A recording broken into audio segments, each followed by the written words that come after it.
Ladies and gentlemen, it is my honor and privilege to introduce our keynote speaker tonight. He is Sheriff Jerry Clayton. Sheriff Clayton is a 28-year criminal justice professional currently serving his second term as Sheriff of Washtenaw County.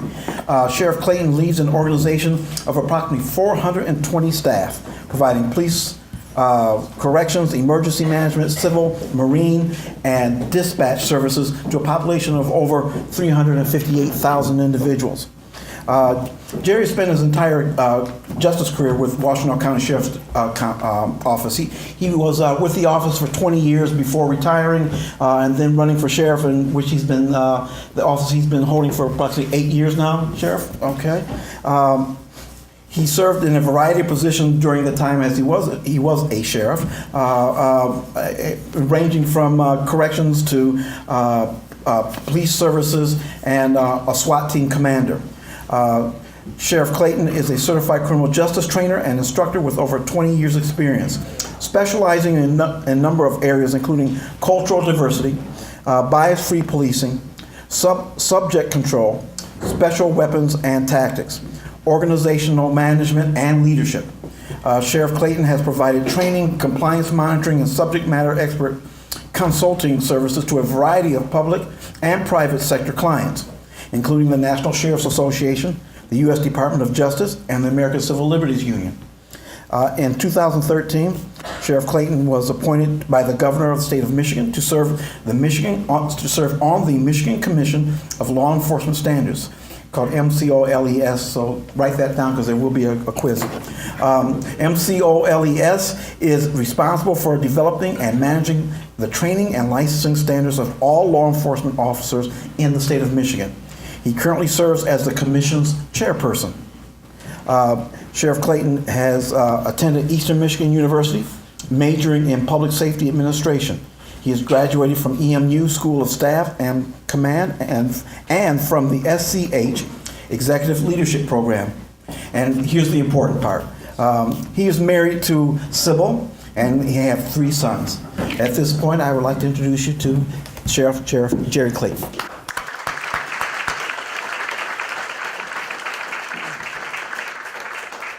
Thank you. You did get the important part right.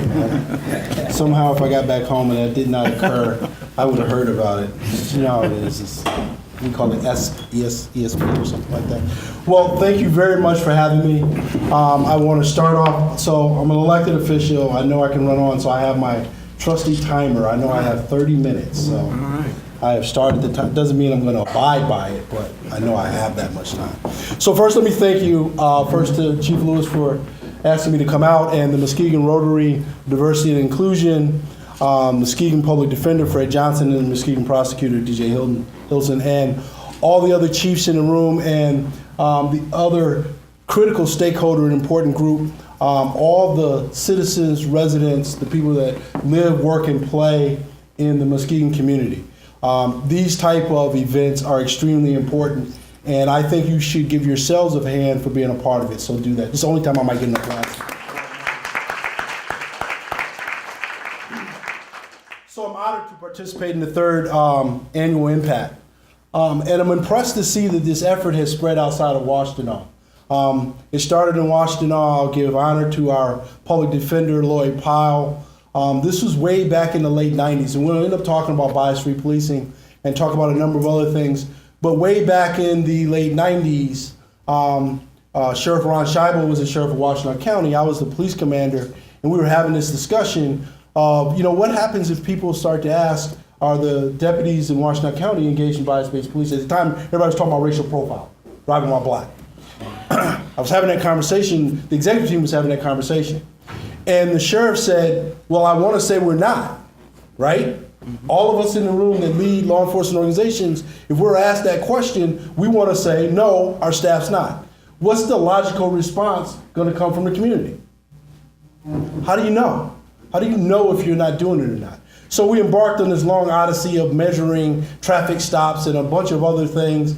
And through all of that, we said, you know what? The measurement is an important piece, but whether we are or we aren't, if there's a perception in the community that we are, we need to address that.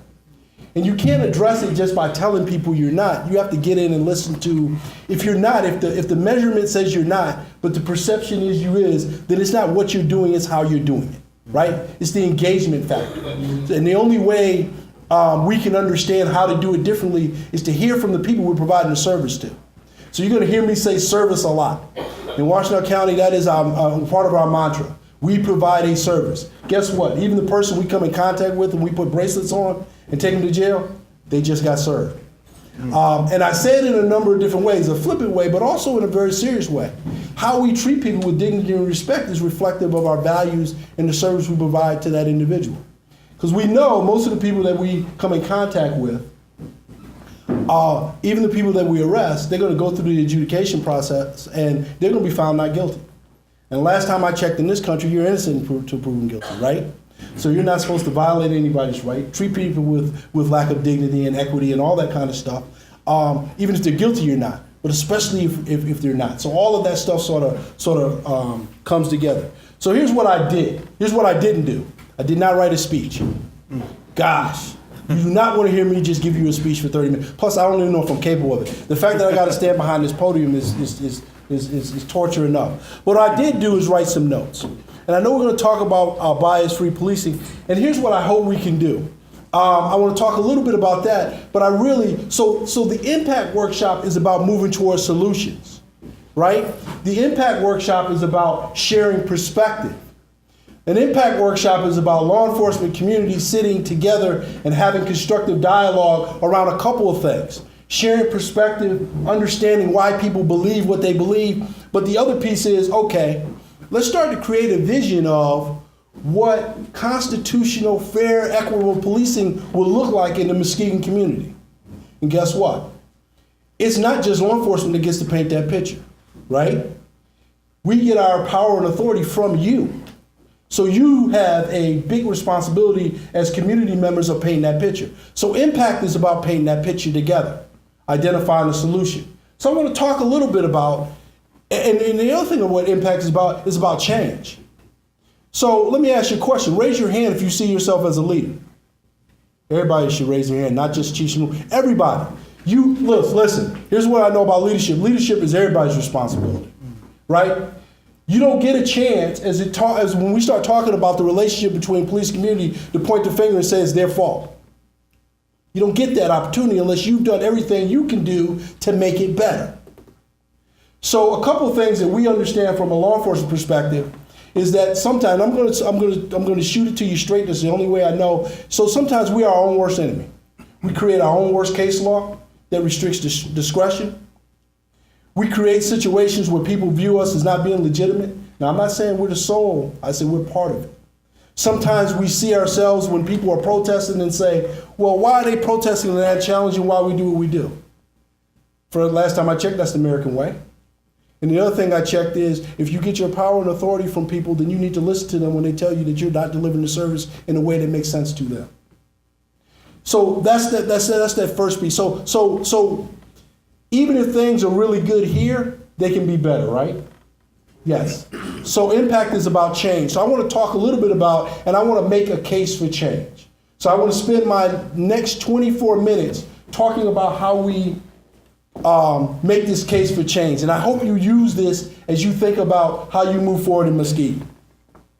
So the first thing that you do when you're making a case for change as it relates to the delivery of police services from a perception standpoint, from a relation standpoint in Muskegon County is you got to do a current assessment of the current, an assessment of the current situation, right? So remember, you have to look at the current situation. This doesn't mean everybody. This doesn't mean all the time. This is the experience of some people, sometime on both sides. So one of the first things you have to look at are what we call police practices, right?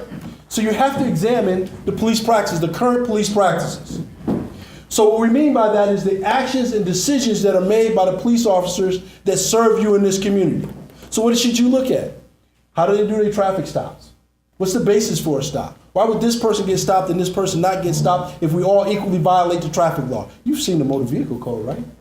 About yay thick. You can't drive more than a minute and not violate the traffic law. right? Right. Come on. Right. Raise your hand if you've never had a ticket. We can probably take care of that too. Not a ticket, I'm sorry, been stopped.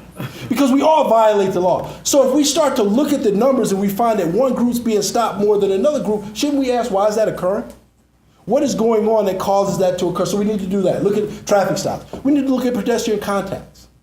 Why are we making contact with these folks and not these folks? Or why are we making contact? Are we criminalizing things we don't need to? All of that stuff, we need to look at that. And enforcement. Where are we enforcing? Where are we deploying our staff? And what we'll find, and I sit as a CEO of a law enforcement organization, oftentimes we deploy based on data, right? But also based on the request of the community. So we'll deploy staff a certain way, and this I'm going to just give you a hint. When we talk about bias-based policing and we find it somewhere, it's not just the police. There's this thing called societal bias as well. And sometimes we react to the societal bias, so we have to check that as well. So, okay, assessment. So we also need to look at our policies. So we know the national discourse, right, around use of force, people with mental health issues. So we need to look at all of that stuff. Remember, we're making a case for change. We're doing that current assessment. We need to look at who we hire, how we recruit. So I was just having a conversation with one of the with Sarge here from Muskegon. Look, we're all facing the challenge of hiring and recruiting, right? All of us. It's even more of a challenge about diversity. So we shouldn't ask the question, what's wrong with those people that they don't want to come work with us? What should we first ask? What kind of climate have we created? What kind of image are we projecting where people don't want to join us and serve other people? Now, we may find we're doing all the right things, but before we first look outward, we got to look inward. You have to do that assessment internally. So recruitment, hiring, promotions, all of those things. The next assessment is community perception. Is there a perception in the community that your or our police department is engaged in bias-based policing? We have to ask this question. If the answer is yes, in certain parts, because we say community, we just throw it like this one community, right? So there are all these different communities inside of communities. So we do have this, we say this one label, but it's all, this is why this stuff is so complicated. It was easy, it would already been fixed, right? You guys would have fixed it, we'd have moved on to something else. This is complicated stuff. But you gotta look at the community. You have to ask this question. Why do people believe that they're being targeted by the police? Why do they believe they're being stopped more than other folks? Now some might say, well, that's just an excuse.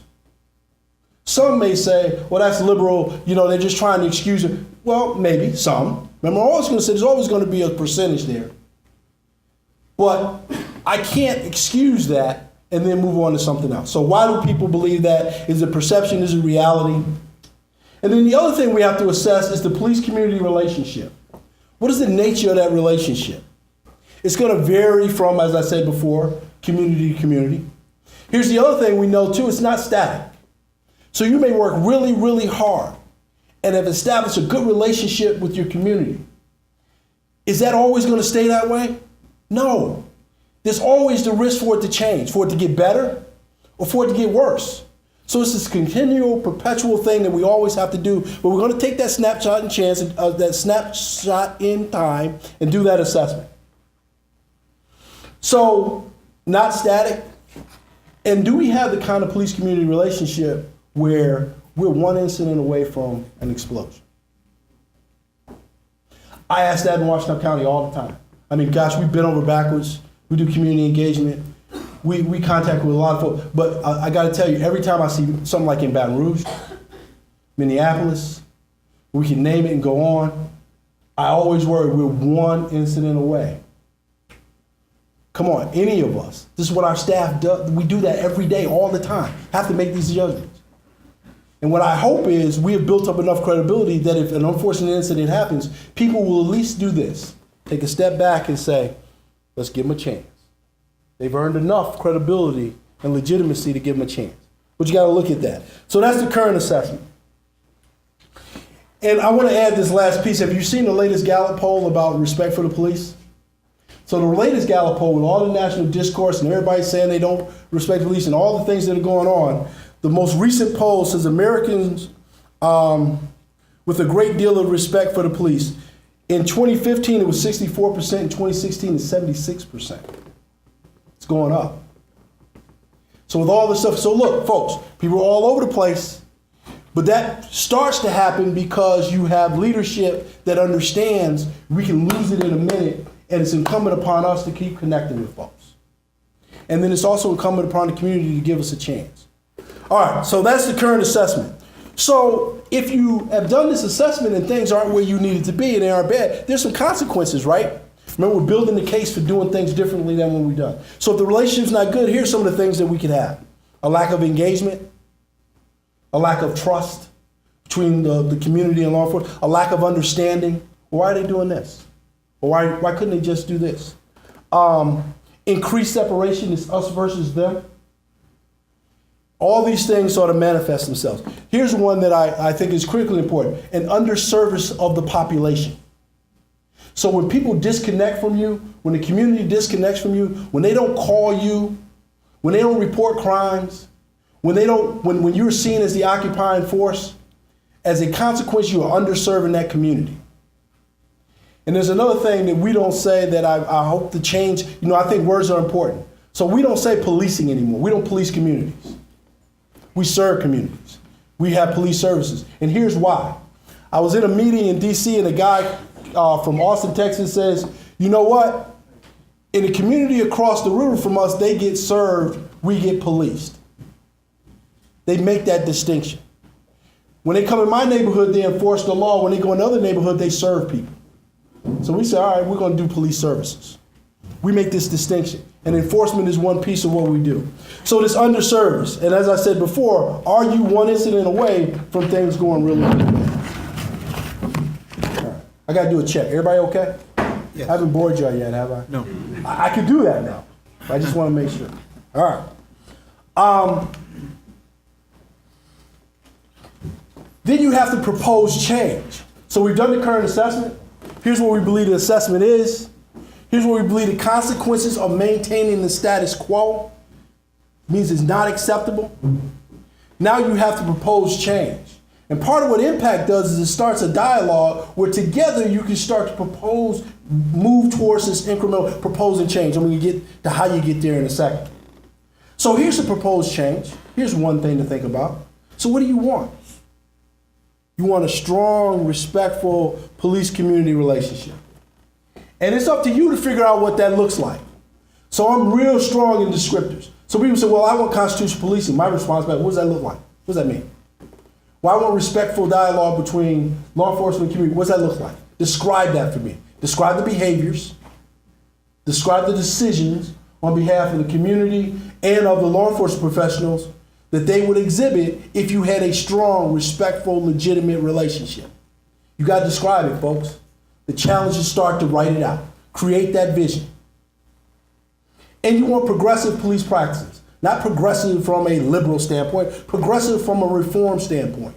Look, if we're still delivering police services in 2016 like we delivered in 1973 and 83 and 93, we have issues. There's no successful business that does business the way they did 40 years ago. None. So I believe you run your organization like a business. Here's the difference. What's your product? Service to people. You got to run it like a business. It's the bottom line. It's government, balance sheet. So I got that part, but understand that your service is people. So when I'm talking about progressive, forward-leaning policing, I'm talking about looking at best practices. Look, whether you agree or disagree, there are roadmaps out there. 21st Century Task Force, there's a roadmap. It doesn't have the level of specificity that you can just take it and erase that name off and put your own agencies on it, but there's a roadmap there. Perf, re-engineering the use of force. There's a roadmap there. There are a number of different things that you can start to move forward in terms of moving towards a progressive police department. All right, so, assessment, consequences of not changing, proposed change. And I kept the proposed change short because you can figure it out. Here's some outcomes.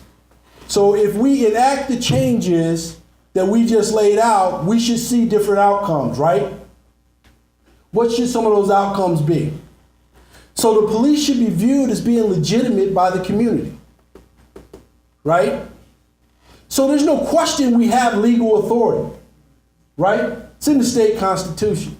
It's in your local charter.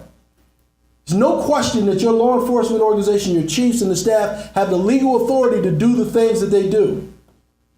But that does not automatically make it legitimate in the eyes of the community, right? We want that sense of legitimacy. And the legitimacy comes when we listen when people talk, when we explain why we do what we do, when we treat people with equity, when we treat people with dignity. I can arrest you and we can separate from that situation. You still should be left with your dignity. Those are the building blocks to legitimacy in the eyes of the community. Another outcome, a safer environment, not just for the community, but for the police officers. So through all the rhetoric nationally and holding law enforcement accountable, which we should do as a community, let's not forget one thing. And so I don't excuse, you don't excuse bad behavior for this, but let's not forget one thing. These are the people that run towards when everybody else is running away. Let's not forget that. Now, that doesn't give license to do things that aren't right, but let's not forget that piece. So one of the outcomes we want is to create a safer environment. If police are seen as being more legitimate in the community, the interactions between them and the people that they serve are better. You know what we also find out? That there's better cooperation, there's a better environment in the community. And you know what else we find out? That there is improved quality of life. Look, law enforcement's role, or police role, is not just enforcing the law. It's about creating a climate and an environment that improves the quality of life of all the people that they serve. And it's not only done through enforcement of the law. It's just one piece. But you can never get past that if they're not viewed as legitimate and an integral part of the community. That's one of the outcomes you're looking for. And here's the other one. The community starts to assume a greater responsibility for their own quality of life. So if people see the law enforcement agency as legitimate, they start to see the laws as legitimate. They start to follow the law, self-regulate themselves, and then law enforcement starts to fill a different role. So how do you get there? I got 11 minutes. You're like, I thought he was done. I thought we could start talking in a minute. Holy cow. It only seems like 25 minutes. It's only been 15. All right, how do we get there? So a couple things. Folks, this is long term. You have to have a long-term commitment. You can't do a couple of these, have a couple forums, send some nicety emails back and forth to each other, and we're fixed. We did not get here overnight. We will not get out of here overnight. There are institutional, historical experiences that we have in this country that get in the way of a strong law enforcement community relationship. Couple things we gotta keep in mind. You know, when people talk about my experience, it doesn't have to be your experience. It can be the experience of someone else you love and respect that's been taught to you and goes on from generation to generation. But we're only what, how many years are we now? 50 years, 40 some years from civil rights movement? Let me tell you a story really, really quick. I got a little bit of time. So people ask me how I got to this point. So I was born in Bessemer, Alabama, grew up in Westchester County, New York, went to high school in Detroit, and played football at a place called Eastern Michigan in a town called Ypsilanti, which I didn't even know existed until they sent me a recruitment letter. I couldn't even pronounce it. So I've like come full circle. Here's my point. My parents go up north. I stayed with my grandparents. My grandfather was one of those guys that got up at 3:30 in the morning, loaded his truck, and did the carpentry work and all the stuff around the neighborhood, right? Talking about Alabama here. So which I never forget to say this, which means my grandmother must have gotten up. If he got up at 4, she must have got up at 3, because when he got ready to leave, breakfast was there. Yeah. Talking country breakfast, right? Grits and fried bologna and gravy, all that kind of stuff. All right, I'm reminiscing. So here's my point. We moved north. Fast forward 20 years, I started working for the sheriff's office. My grandparents come up to stay with my parents. I come home, one of the first times I'm in uniform. My mom does what moms normally do. She says, "Oh, baby, you look so cute in uniform." My grandfather says, walks away. What was that all about? I asked my dad. My dad said, "You got to go talk to him." So at some point I talked to him and he said, "Son, what did I tell you? What did I tell you about the marches? What did I tell you about the fight? Who was the enemy at that time? What did I tell you about the dogs and the horses and the police and the beatings and the harassment? You just joined the enemy." Imagine how that sat with me. That was a hard hit. So it took me a little bit of time, and my response eventually to him was, Papa, I appreciate and respect everything that you have done, the fight that you waged and all that. But remember, that's that grassroots, but at some point you got to make change from the inside as well. So my motivation is to try to make the change from the inside as well. Not just for black folks, but for all folks. This is the leaderships that you have in the room. They're here because they're committed to moving things forward in a positive way. It's not going to be easy, but you got to be inside the room sometimes and inside the tent to make the kind of changes you want to make. But you can't ignore the people outside the tent because they're going to be the ones motivate you to do the hard stuff that you need to do. All right, so long-term commitment. You have to commit to work together towards solutions. And I think there's a process for that, and the process we've tried to embody in Washtenaw County, a process that we hope to be a model down the line. So to have sustainable solutions around the relationship between the community and the police department or sheriff's office or public safety department that serves them, you have to have a deliberate, thoughtful, strategic approach. You have to think about these things. The first thing you have to have is a mission with a vision. Remember I talked about before, describe what a strong, respectful, legitimate relationship between the police department and the community looks like. You got to describe it. What would a traffic stop look like? Talk about what it looks like. I saw some of the questions, scenario. You're moving in that direction. What would it look like? What would the actions of the person be? What would the responses of the police officer be? What would the actions be if we got called to a call with a person with mental health crisis? What questions would we ask would be different? You got to describe that. So once you've laid that mission vision out, now you have to talk about the strategies required to get there. I laid some of that stuff out, policy, all that stuff. How do we get there? How do we get from where we are to where we want to be? What strategies do we put in place? What tactics do we use? Then we have to talk about the structure. Look, strong relationships that I've seen between law enforcement and the community that are sustainable, the structure is a partnership between law enforcement and community. An official partnership. Now I'm going to say this, people say, well, does that mean we want an oversight committee? I hear this all the time. Okay. I have an oversight committee. To what end? And I've seen places with oversight committees that have horrible relationships with the community. Why? Because they started with a tactic as opposed to starting with the outcome. Look, if you laid out what you want in the Muskegon area and one of these things is what you believe gets you there, that's fine. But don't start with that. Start with what you want the outcome to be. That makes sense? Then we'll talk about resources. All right. So here's a strategy of engagement. I'm just going to leave you with this. I think there's a strategy of engagement, and you're starting this. I think you must have community forums. Forums like this, town halls, but understand what you're going to get from those forums. How many have been to one of those forums? What are you going to get? A lot of talk, right? A lot of emotion. That's okay. That's okay. You got to let people purge that. You got to let them express what they say. What they feel. You can't hit the other stuff unless you let people get it out. And then the challenge for us in law enforcement is, we feel sometimes this need to defend that story. I wasn't there. I can't defend it. I'm not even going to speak to it. Say what you have to say.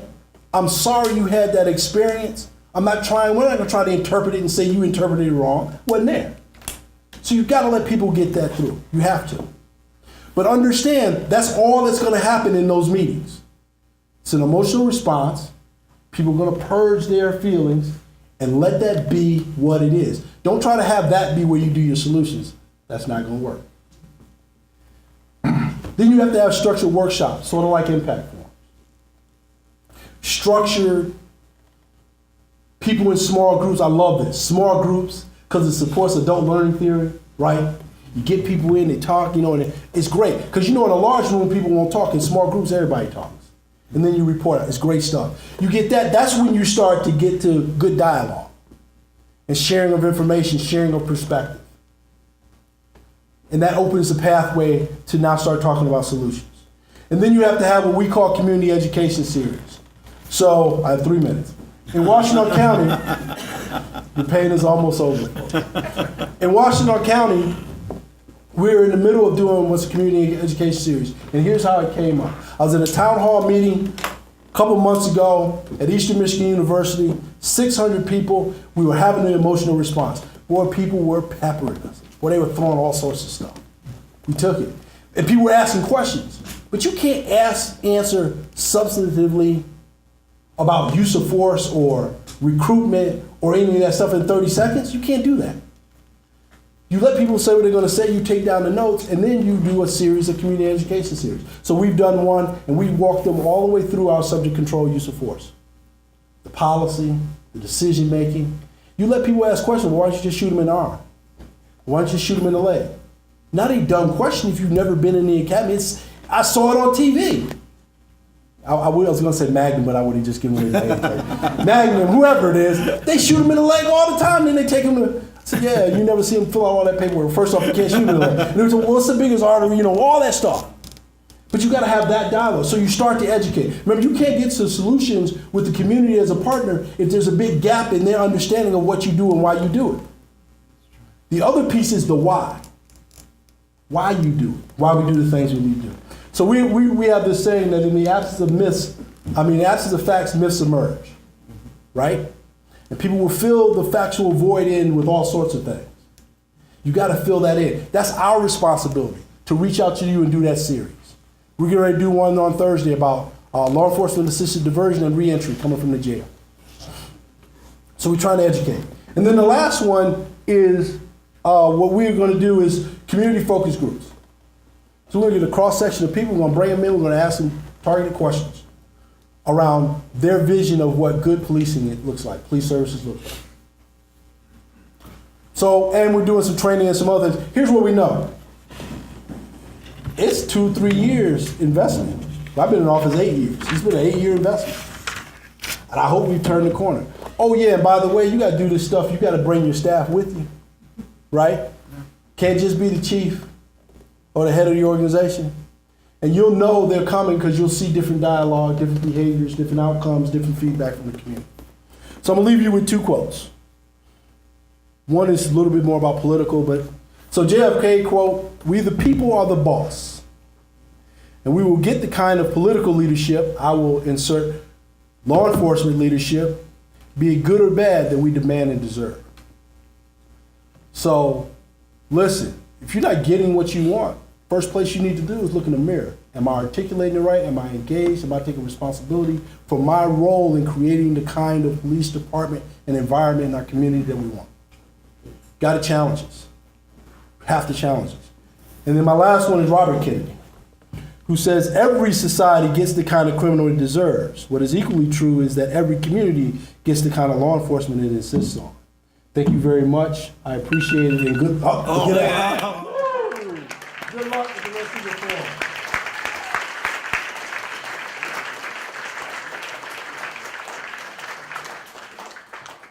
All right, Sheriff, that was an outstanding message. Yeah. Thank you so much for giving us kind of a nice foundation to drive off of for the rest of the evening.